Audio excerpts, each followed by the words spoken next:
مسوعلتنا إن جور زرر انتايو سبعات كما خرنا انبركو سنلناخ نفقد اللودو بس أنا زغنت نجارات كم مسرح نقطة ودو برأسنا كمي عينة وساني إنا نوسن برأسنا عرس أمن تسلمنا دو رأسة أمان نتسنن لنا دو مسمعلتنا كمي عينة إحلالنا نعلل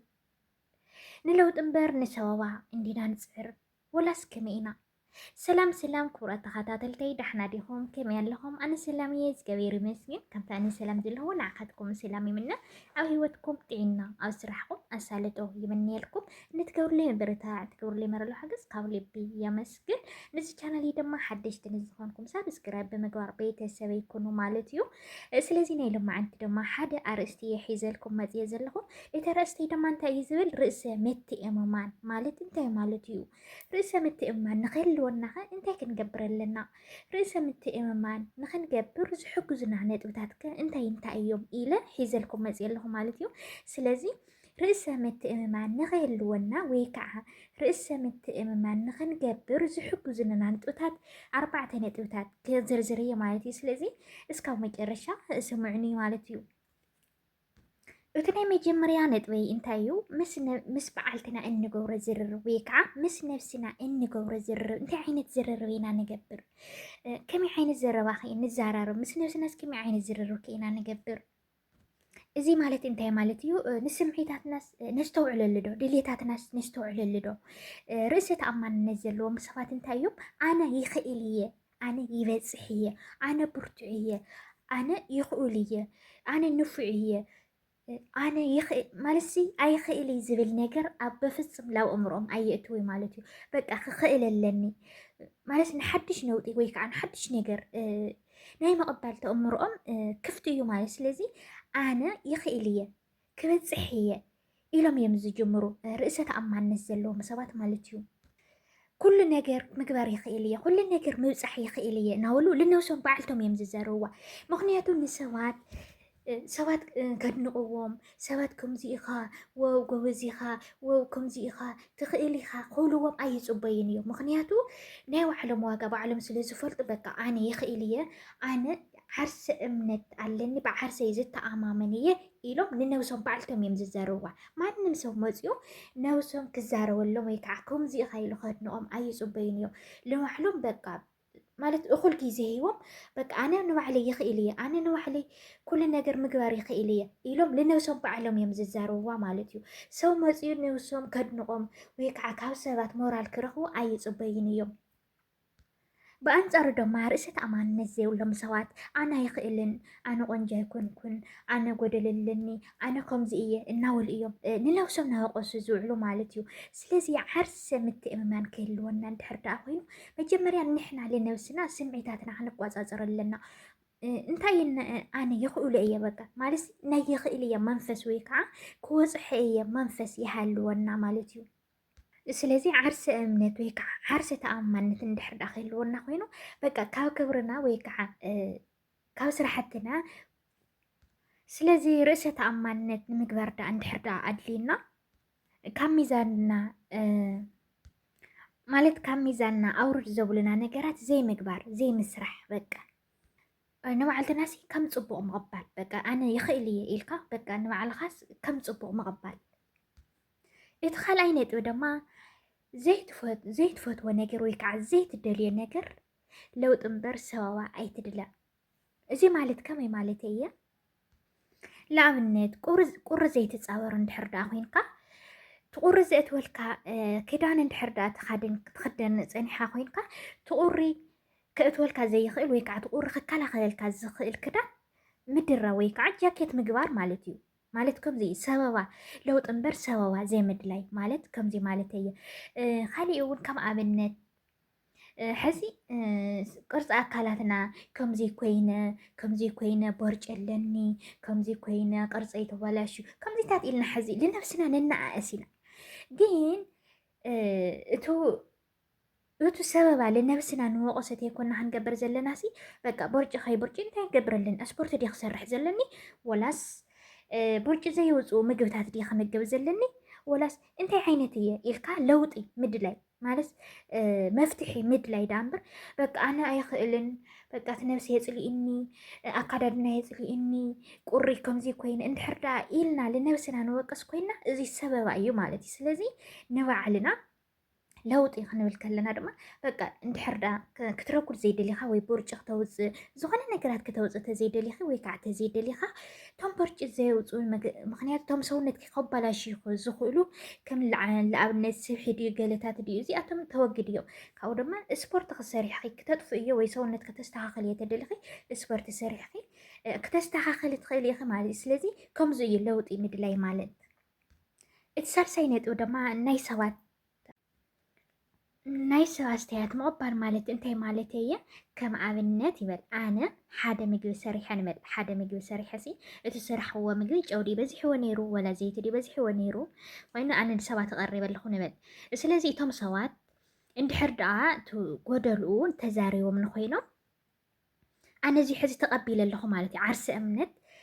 ብዓርሰ ምትእምማን ተቐቢለ ኣለኹ ማለት እዩ እንድሕር ዳ ትጎደለታተይ ወይ ከዓ ዝነበረ ፀገም ጨው ተበዚሕዎ ጨው በዚሕዎ ነይሩ ወይ ከዓ ምግቢ ኣይጠዓመይ ነይሩ እንድሕር ኢሎም ዳ እቶም ሰባት ኣስተያየት ሂቦም ንኮይኖም ካብቲ ጎደለይ ንቐፃሊ ከስተኻኽል እዮም መንገዲ ዝኸፍቲ ዝለይ ዘለው ማለት እዩ ስለዚ ናይ ሰብ ኣስተያየት ክንቀበል ኣለና ናይ ሰብ ኣስተያየት ክንቀበል ኣለና ካሊእ እውን ከም ኣብነት ሓደ ቪድዮ ሰሪሐ ሲ እዚ ቪድዮ ከምዚ ፀገማት ነይርዎ እዚ ቪድዮ ከምዚ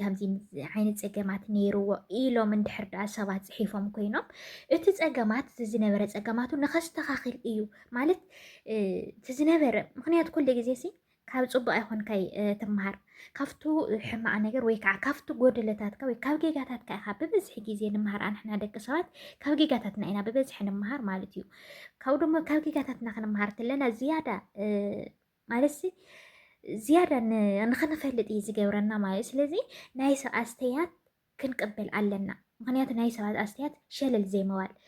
ምክንያቱ ንዓኻ ንኽትጠንክር እዩ ዝሕግዘካ ማለት ናይ ሰብ ኣስተያየት ክትወሃብ ተለካ ሕዚ እዚ ቪድዮ ከምዚ ዓይነት ፀገም ነይርዎ ከምዚ ዓይነት ፀገም ነይርዎ እንድሕር ዳ ኢሉ ኣስተያየት ሂብካ ሰብ ክትቅበሎ ኣለካ ማለት እዩ ስለዚ ሕማቅ ፅሑፋት እውን ክንውሃብ ንኽእል ኢና ማለት እዩ ማለት ከምዚ ኣነ ስለዘይኽእል እኮ እዩ በቃ ንምንታይ ባ ከምዚ ኢሎምኒ ንምንታይ ባ እዮም ሕማቅ ኣነ ባ ስለዘይኽእል እኮ እየ በቃ ኣነ ክእለት ስለዘይብለይ እኮ እየ ኣነ ከምዚ ስለዝኾንኩ እኮ እዮም ከምዚ ፅሒፎም ኣለዉ ስለዚ ቶም ፀገማት ዝነበሩ ወይ ከዓ ቶም ኣስተያየት ዳ እንድሕር ዳ ወሲደዮም ኮይነ በቃ ርእሰ ምትእምማኒ ላዕሊ ይኸውን ኣሎ ማለት እዩ ስለዚ ምክንያቱ ቶም ኣስተያየት ዝሃውኒ ኣነ ጠንኪረ ንክሰርሕ ወይ ከዓ ንዓይ ንክሕግዙን እዮም እቶም ኣስተያየት ማለት እዩ ወላ ሕማቅ ፅሑፋት ክኾኑ ይኽእሉ እዮም ካልኦት ነገራት ክኾኑ ይኽእሉ እዮም ስለዚ እዚኣቶም ንዓይ ጠንካራ ንክገብሩኒ ስለዝኽእሉ ተተቐቢለዮም እዚ እውን ርእሰ ምትእምማን ኣለኒ ማለት እዩ እቲ ሳልሳይ ነጥብ ድማ እንታይ እዩ ንሰባት ኣማኽር እምበር ክውስን ኢልካ ኣይትፍቀድ ንሰባት ኣማኽር እምበር ንክውስን ኢልካ ኣይትፍቀድ እዚ ድማ እንታይ ማለት እየ ብዙሓት ሰባት ኣብ ሂወትና ኣትዮም ንክውስንና ዝፈርዱ ሰባት ኣለው ማለት እዩ ወይ ከዓ ኣብ ሂወትና ኣትዮም ክውስንና ወይ ክፈርዱልና ቦታ ዘይምሃብ ማለት እዩ ማለት ንሰብ ኣይተማኽር ማለት እዩ ማለት ኣይኮነ ማለት ንሰብ ከተማኽር ከለካ ብዙሕ ሓሳብ ትረክብ ብዙሕ ሓሳባት ትጥቀም ኢኻ ማለት ምክንያቱ ኩሉ ሰብ ካብ ሰብ እዩ ዝምሃር ማለት እዩ ካብ ሰብ ኣይትቀበል ማለት ይኮንኩ ግን ንሰባት ከተማኽር እዩ ዘለካ እምበር ኣብ ሂወትካ መፅኦም ክውስኑ ኢልካ ገበርቲ ሓዳጊ ክገብሩልካ ግን ኣይትፍቀድ ወይ ከዓ ኣይትፍቀድኝ ስለዚ ንሰባት ኣይትስማዕ ማለት ኣይኮነ ንነብስኻ ንሰባት ኣማኽሮም ንነብስኻ ግን ባዕልኻ ሓላፍነት ወሲድካ ባዕልኻ ድልው ኩን ማለት ባዕልኺ ድልውቲ ኩኒ ባዕልኺ ወሳኒት ገባሪት ሓዳጊት ኩኒ ልነብስኺ ኣብ ሰባት መፅኦም ኣብ ሂወትኪ ወይ ከዓ ኣብ ሂወትካ ክወስኑልኪ ወይ ክውስንልካ ኣይትፍቀድ ማለት እያ እታ ራብዓይቲ ነጥብ ድማ እንታይ እያ ስምዒትና ዝጎድኡ ነገራት ዘይምቕላድ እዚ ማለት እንታይ ማለት እየ ሓደ ግዜ ንሰባት ክንብል ንሰባት ክነደሰት ኢልና ክንስሕቕ ንጫወት ሓዋዊስና ንጫወት ኢና ወይ ከዓ ንዕልል ኢና እዚ ግን ነቱ ሰብ ንሕጉስ ኢልና ወይ ከዓ ነቲ ሰብ ደስታ ንክፈጥረሉ ኢና ነተገብሮ ዘለና ስለዚ እዚ ንርእሰ ምትእምማንና ክጎድኦ ዝኽእል ማለት እዩ ስለዚ ደስታና ዝቕንጥጥ ወይ ከዓ ስምዒትና ዝጎድእ ነገር ክንሰርሕ የብልናን ምክንያቱ እዚ ርእሰ ምትእምማን ንኸይህልወና ዝጎድአና ነገር እዩ ማለት እዩ ስለዚ በዓልትና ደስተኛታት ንክንከውን ይግባእ ማለት ነው ሓደ ግዜ እንታይ ንገብር ኢና ዝኾነ ክዳን ወይ ኣብ ዝኾነ ድኳን ኣትዮም ሲ ጫማ ድዩ ወላ ክዳን ድዩ ወላ ዝኾነ ነገር ይገዝኡ እሞ ግን ሰብ ክወስነሎም ይደልዩ ማለት እዩ ሰብሲ ከምዚ በቃ ኣጥዕሙልካ ዋ ፅቡቅ እዩ ዋ ግዛእያ ከምዚ ዝብል ሰብ ሕዚ ከምዚታት ዘጋጥሙ ሰብ ኣሎ ምክንያቱ እቲ ናይ ባዕሉ ድሌት ከይፈልጥ ካሲ ናይ ባዕልና ድሌት ከይፈለጥናስ ሰብ ዝበለና ማለት በቃ የጥዕመልካ እዩ ወይ ከዓ ፅቡቅ እዩ ምሳኻ ይኸድ ስለ ዝበለና ጥራሕ ጌርና ንወስዶ ነገራት ኣሎ ማለት እዩ ስለዚ ኣሰባት ብዝፈትዮም ወኢልና ንሕና እውን ቦትናቶም ፍትወት ዘይምኻድ ማለት እዩ ምክንያቱ ንሕና ደስ ዘይበለና ተኮይኑ እዚ ጫማ ሕዚ ዘይደለናዮ ተኮይና ኣይደልየ በቃ ሰብ ግዛእየ ይድልየካ እዩ የጥዕመልካ እዩ ስለ ዝበለና ክንገዞ ማለት ድዩ ክንገዞ የብልናን ምክንያቱ ናትና ደስታ ይኮነ ወይ ከዓ ብዓርስና ከንተኣማንና ኣይኽእል ማለት እዩ ተደሊናዮ ባዕልና ሰብ ግዛእያ ወይ ከዓ ሰብ ግበራ ስለ ዝበለካሲ ክተተገብራ ማለት ኣይኮነ ማለት እዩ በቃ ንሕና ንፈትዎ ነገርሲ ሰብ ክወስነልና የውሉ ብሓፂሩ ኣነ ፈትየያ በቃ ኣነ ተፀልየያ ስለዚ ርእሰ ምትእምማን የብልናይ ማለት እዩ ብናያቶም ብዝበልና ወይ ከዓ ሳቶም ብዝበልና እንድሕር ንኸድ ኮይና ርእሰ ተኣማንነት የብልናይ ማለት ስለዚ ባዕልና ዝፈተናየ ነገር ባዕልና ክንገብሮ ኣለና ዘይፈተናየ ነገርና ባዕልና ክንጥፎ ኣለና ማለት እዩ ስለዚ ንባዓልትና ክንሕጉስ ኢልና ወይ ከዓ ንባዓልትና ክንሰርሕ ኢልና ባዕልና ንፃዕር ማለት እዩ እዚ እንድሕር ዳ ንገብር ኮይና ንባዕልና ክንሕጉስ ኢልና ንሰርሕ እንድሕር ዳ ኮይና እዚ እውን ርእሰ ምትእምማን ኣለና ኣብ ሂወትና ማለት እዩ ስለዚ ከምዚ ርእሰ ምትእምማን ማለት ሰብ ብዝሃበካ ነገር ግበሮ ብዝበለካ ወይ ከዓ ሰብ ተሓጒሰሎ እሞ ኣነ እውን እቲ ሰብ ዝተሓጎሶስ ኣነ ክሕጎሰሉ ኢልካ ዘይምሕሳብ ምክንያቱ እሱ ዝሕጎሶ ካሊእ ንስኻ ትሕጎሶ ካሊእ ማለት ስለዚ ኣብዚ ዘይምውሳን ማለት ባዕልና ንሕና ንፈትዎ ነገር ወይ ከዓ ንሕና ንደልዮ ነገር ባዕልና ክንውስኖ ወይ ከዓ ናይ ባዕልና ድሌት ክነማልእ ኣለና ማለት እዩ ስለዚ